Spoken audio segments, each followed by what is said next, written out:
Zapret, ya'ni xorijga chiqishni cheklash qarori faqatgina sud tomonidan qabul qilinishi tizimini yo'lga qo'yish kerak. Hozir mana MIB qo'yib qo'yaveradi. Aytaylik, u to'g'ri qo'yaptimi, noto'g'ri qo'yaptimi? Balkim alimentdan qarzi yo'qdir. Masalan, aliment bo'yicha qo'yayotgan bo'lsa, balkim hali aliment bo'lganda nizo keyin yo'qolib ketgandir. U narsalarni nima qilib o'tirmasdan tars etib qo'yib qo'yishadi yoki bironta sud hujjatining ijrosi masalasida ketyapti-da, u to'g'ri qo'yildimi, noto'g'ri qo'yildimi, uni bilmaysiz. Tars etib qo'yib qo'yadi, tamom, chetga chiqolmay yuraverasiz.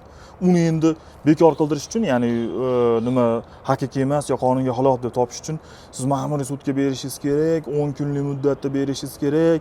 Sud ko'rib chiqadi, to'g'ri bergan muddat davomida ariza to'g'ri yozilganmi, boshqami, oxiri keyin hamma yo'q to'g'ri bo'lsa, keyin sizni vajlaringizga qo'shiladigan bo'lsa, keyin uni g'ayriqonuniy deb topib, o'sha haqiqiy emas deb topib yo qonunga xilof deb topishi mumkin.